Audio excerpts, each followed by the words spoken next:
Hi hello welcome to my YouTube channel. ನಾನು ನಿಮ್ಮ ಪಲ್ಲವಿ ಪ್ರಕಾಶ್. ಇವತ್ತಿನ ವ್ಲಾಗಲ್ಲಿ ನಾನು ಬೆಂಗಳೂರು ಮೆಜೆಸ್ಟಿಕ್ಕಿಂದ ಸಿಗಂದೂರು ಚೌಡೇಶ್ವರಿ ದೇವಸ್ಥಾನಕ್ಕೆ ಯಾವ ರೀತಿ ಹೋಗೋದು ಅನ್ನೋದ್ರ ಬಗ್ಗೆ ಮಾಹಿತಿನ ಕೊಡ್ತಾ ಇದ್ದೀನಿ. ಬೆಂಗಳೂರು ಮೆಜೆಸ್ಟಿಕ್ಕಿಂದ ನೈಟ್ 10:30ಗೆ ಒಂದೇ ಒಂದು ಬಸ್ ಇರುತ್ತೆ. ಅದು ಬಸ್ಸು ಕೂಡ ರಿಸರ್ವೇಷನ್ ಆಗಿರಬೇಕು. ಒಬ್ಬರಿಗೆ 560 ರೂಪಾಯಿ ಇರುತ್ತೆ. ರಿಸರ್ವೇಷನ್ ಒಂದು ವಾರ ಮುಂಚೆನೇ ಬುಕ್ ಮಾಡಬೇಕು ಆ ಬಸ್ಸಿಗೆ. ಹಾಗೆ ಸಾಗರ್ಗೂ ಕೂಡ ಅಲ್ಲಿಂದ ಬಸ್ ಇದೆ. ಒಬ್ಬರಿಗೆ 480 ರೂಪಾಯಿ ತೊಗೊತಾರೆ. ನಾವು ಬಸ್ಸೆಲ್ಲ ತುಂಬ ರಶ್ ಇತ್ತು ಅಂತ ಹೇಳ್ಬಿಟ್ಟು ನಾವು ಟ್ರೈನಲ್ಲೇ ಬಂದ್ವಿ. ಟ್ರೈನು ಕೂಡ ತುಂಬ ರಶ್ ಇತ್ತು. ಈ ಟ್ರೈನು ಮೈಸೂರಿಂದ 7:30ಗೆ ಬಿಟ್ಟರೆ ಬೆಂಗಳೂರಿಗೆ 11 ಗಂಟೆಗೆ ಬಂದು ರೀಚ್ ಆಗುತ್ತೆ. ಬೆಂಗಳೂರಿಂದ ಸಾಗರಕ್ಕೆ ಬೆಳಗಿನ ಜಾವ 7 ಗಂಟೆಗೆ ತೊಗೊಂಡೋಗಿ ಹಾಕ್ತಾರೆ.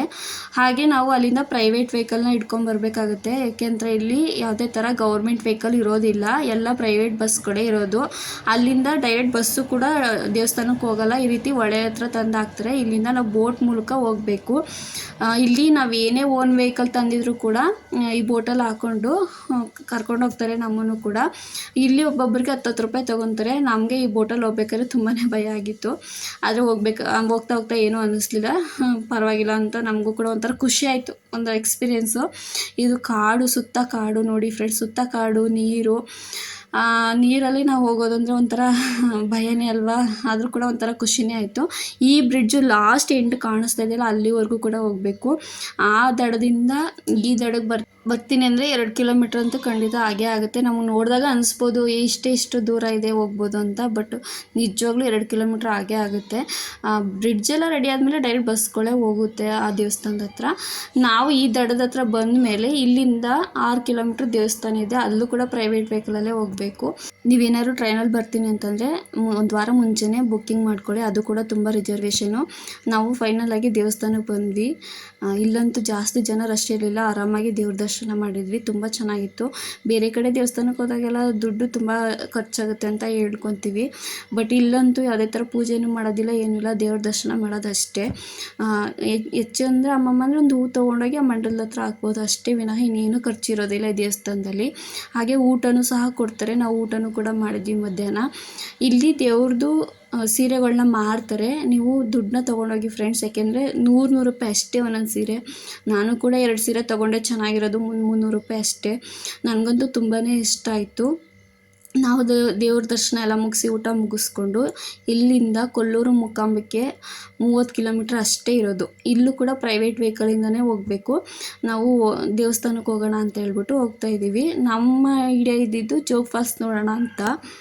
ಆದರೆ ಅಲ್ಲಿ ನಾವು ಪ್ರೈವೇಟ್ ವೆಹಿಕಲಿಂದ ಓನಾಗಿ ನಾವೇ ಮಾಡ್ಕೊಂಡು ಹೋಗಬೇಕು. ಅದ್ರ ಬದಲು ಇಲ್ಲಿಂದ ದೇವಸ್ಥಾನ 30 ಕಿಲೋಮೀಟ್ರ್ ಅಷ್ಟೇ ಇರೋದು, ಕೊಲ್ಲೂರು ಮೂಕಾಂಬಿಕೆ.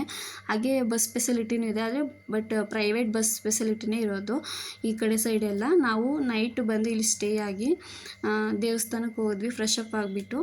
ಇಲ್ಲಂತೂ ಆಲ್ಮೋಸ್ಟ್ ಎಲ್ಲ ಕೇರಳದವರೇ ಜಾಸ್ತಿ ಬಂದಿದ್ದು ದೇವಸ್ಥಾನಕ್ಕೆ, ಎಲ್ಲಿ ನೋಡಿದ್ರು ಕೂಡ ಅವರೇ ಜಾಸ್ತಿ. ಇಲ್ಲೂ ಕೂಡ ಯಾವುದೇ ಥರ ಪೂಜೆನ ಮಾಡೋದಿಲ್ಲ. ಇಷ್ಟ ಇದ್ದರೆ ಏನೋ ಹೂವು ತೊಗೊಂಡೋಗಿ ಕೊಡ್ಬೋದು ಅಷ್ಟೇ ವಿನಃ ಇಲ್ಲೂ ಕೂಡ ಯಾವುದೇ ಥರ ಪೂಜೆನ ಮಾಡೋದಿಲ್ಲ.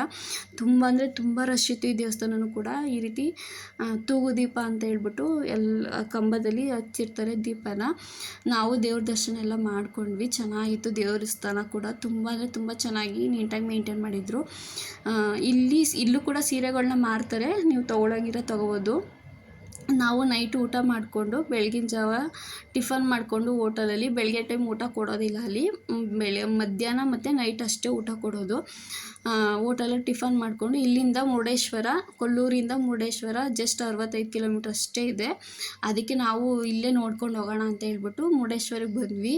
ನನಗಂತೂ ಮುರುಡೇಶ್ವರ ನೋಡಿದ್ರು ತುಂಬಾ ಖುಷಿ ಆಯಿತು. ಚೆನ್ನಾಗಿ ನೀಟಾಗಿತ್ತು, ದೇವಸ್ಥಾನ ಕೂಡ ಅಷ್ಟೇ ಚೆನ್ನಾಗಿದೆ. ಒಳಗಡೆನೇ ಅಲ್ಲೂ ಕೂಡ ಊಟದ ಫೆಸಿಲಿಟಿ ಇದೆ. ನಮಗಂತೂ ನೋಡಿದ ತಕ್ಷಣ ಒಂಥರ ಮನಸ್ಸಿಗೆ ಖುಷಿ ಆಯಿತು. ಇದೆಲ್ಲ ಮೇಲ್ಗಡೆ ಗೋಪುರ ಇದೆಯಲ್ಲ, ಆ ಗೋಪುರದ ಒಳಗಡೆ ನಮ್ಮನ್ನ ಕರ್ಕೊಂಡು ಹೋಗ್ತಾರೆ ಫುಲ್ಲು ವ್ಯೂವಿಂಗ್ ಪಾಯಿಂಟ್ಗೆ. ವ್ಯೂ ಪಾಯಿಂಟ್ ಅಂತಲೇ ಹೇಳ್ಬೋದು ಇದು. ಅಲ್ಲಿಂದ ನಾವು ಇಲ್ಲಿ ಈ ಥರ ಶೂಟ್ ಮಾಡಿರೋದು ವೀಡಿಯೋನ.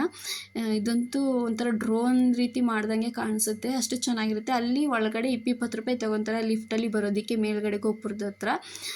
ನೀವು ಹೋಗಿ ಫ್ರೆಂಡ್ಸ್, ಈ ಥರ ಬಂದಾಗ ವೀಡಿಯೋಗಳನ್ನ ಮಾಡ್ಕೊಳ್ಳಿ. ಒಳಗಡೆನೂ ಕೂಡ ಹೋಗಿ ತುಂಬ ಅಂದರೆ ತುಂಬ ಚೆನ್ನಾಗಿರುತ್ತೆ. ಇಲ್ಲೂ ಅಷ್ಟೇ ಅದೇ ಥರ ಪೂಜೆನ ಮಾಡಲ್ಲ, ಇಲ್ಲೂ ಕೂಡ ದೇವ್ರ ದರ್ಶನ ಮಾಡೋದಷ್ಟೇ.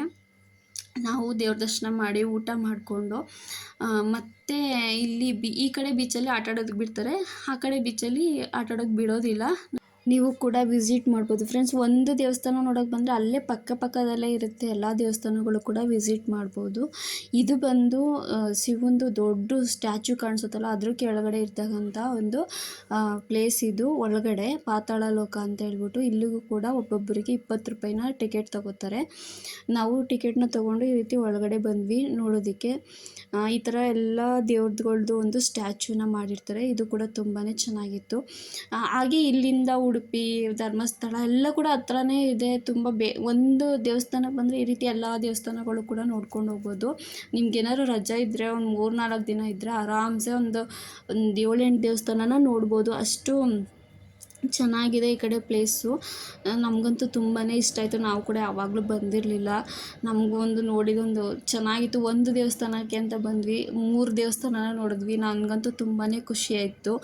ಹಾಗೇ ಇಲ್ಲಿ ಮುರುಡೇಶ್ವರದಲ್ಲೂ ಕೂಡ ಅಷ್ಟೇ. ಒಂದು ದಿನ ಮುರುಡೇಶ್ವರದಲ್ಲಿ ಅಂತೂ ಟೈಮ್ ತೊಗೊಳುತ್ತೆ. ಏಕೆಂದರೆ ಮಕ್ಕಳೆಲ್ಲ ಬೀಚಲ್ಲಿ ಆಟ ಮಾಡೋದ್ರಿಂದ ಸ್ವಲ್ಪ ಟಯರ್ಡ್ ಆಗಿರೋದ್ರಿಂದ ರೂಮ್ ಮಾಡ್ಕೊಂಡು ಇರುವಾಗ ಒಂದು ದಿನ ಬೇಕೇ ಬೇಕಾಗುತ್ತೆ. ನೀವು ಇಲ್ಲಿಂದ ಮುರುಡೇಶ್ವರದಿಂದ ಧರ್ಮಸ್ಥಳಕ್ಕೆ ಬರ್ತೀನಿ ಅಂತಂದರೆ ಟ್ರೈನು ಕೂಡ ಇದೆ. ಅಂದರೆ ಬೆಂಗಳೂರಿಗೆ ಬರೋ ಟ್ರೈನೇ ಅಲ್ಲಿಂದನೇ ಬರೋದು, ಧರ್ಮಸ್ಥಳ ಸೈಡಿಂದನೇ ಬರುತ್ತೆ. ನೀವು ಇಲ್ಲಿಂದ ಈ ಕಡೆ ಉಡುಪಿಗಾದರೂ ಹೋಗ್ಬೋದು, ಅಥವಾ ಇಲ್ಲಿ ಗೋಕರ್ಣಕ್ಕೆ ಹೋಗ್ಬೋದು, ಅನ್ನಪೂರ್ಣೇಶ್ವರಿಗೆ ಹೋಗ್ಬೋದು. ಎಲ್ಲ ಕೂಡ ಹತ್ತತ್ರನೇ ಇದೆ ದೇವಸ್ಥಾನಗಳು. ನಮಗಂತೂ ಒಂದು ಕಡೆಯಿಂದನೇ ನೋಡ್ಬೋದು. ಅಷ್ಟು ಒಂದು ದೇವಸ್ಥಾನ ಹತ್ರ ಇದೆ, ಇನ್ನೊಂದು ದೇವಸ್ಥಾನ ಅಷ್ಟೇ ಹತ್ರ ಇರುತ್ತೆ. ಅಷ್ಟು ಚೆನ್ನಾಗಿರುತ್ತೆ.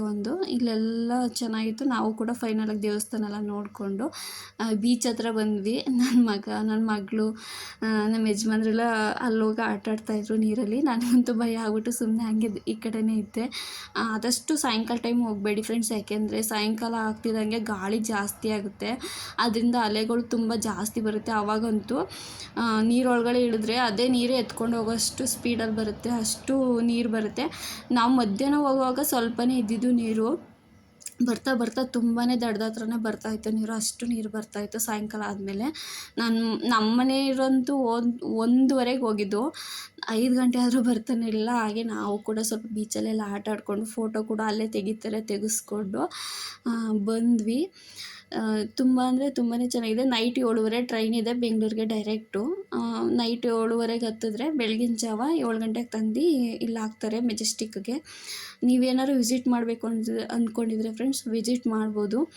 ತುಂಬ ಚೆನ್ನಾಗಿದೆ ಪ್ಲೇಸ್ ಅಂತೂ. ಇದೇ ಥರ ವೀಡಿಯೋಸ್ಗಾಗಿ ನನ್ನ ಯೂಟ್ಯೂಬ್ ಚಾನಲ್ ಪಲ್ಲವಿ ಪ್ರಕಾಶ್ 1368 ಇದನ್ನು ಸಬ್ಸ್ಕ್ರೈಬ್ ಮಾಡ್ಕೊಳ್ಳಿ. ಹಾಗೆ ಪಕ್ಕದಲ್ಲಿರ್ತಕ್ಕಂಥ ಬೆಲ್ ಐಕನ್ನ ಕ್ಲಿಕ್ ಮಾಡ್ಕೊಳ್ಳಿ. ನಾನು ಹಾಕುವಂಥ ಎಲ್ಲ ವೀಡಿಯೋದು ನೋಟಿಫಿಕೇಷನ್ ಕೂಡ ಫಸ್ಟೇ ನಿಮಗೆ ಬರುತ್ತೆ, ಹಾಗಾಗಿ ನೋಡ್ಬೋದು. ಸೊ ನಾವು ಫ್ಯಾಮಿಲಿ ಜೊತೆ ಬಂದಾಗ ಒಂದು ಖುಷಿ ಅನ್ನೋದಿರುತ್ತೆ, ಒಂದು ಮೆಮೊರಿ ಅನ್ನೋದಿರುತ್ತೆ. ಸೊ ಮಕ್ಕಳನ್ನ ಕರ್ಕೊಂಡು ಇಂಥ ಕಡೆ ಪ್ಲೇಸ್ಗಳೆಲ್ಲ ತೋರಿಸಿ ಫ್ರೆಂಡ್ಸ್. ಮಕ್ಕಳು ಕೂಡ ತುಂಬ ಖುಷಿ ಆಗ್ತಾರೆ ಈ ಸಮ್ಮರ್ ವೆಕೇಷನ್ಗೆ. ಸೊ ಈ ವಿಡಿಯೋ ಇಷ್ಟ ಆದರೆ ಲೈಕ್ ಮಾಡಿ, ಶೇರ್ ಮಾಡಿ, ಸಪೋರ್ಟ್ ಮಾಡಿ. Thank you friends.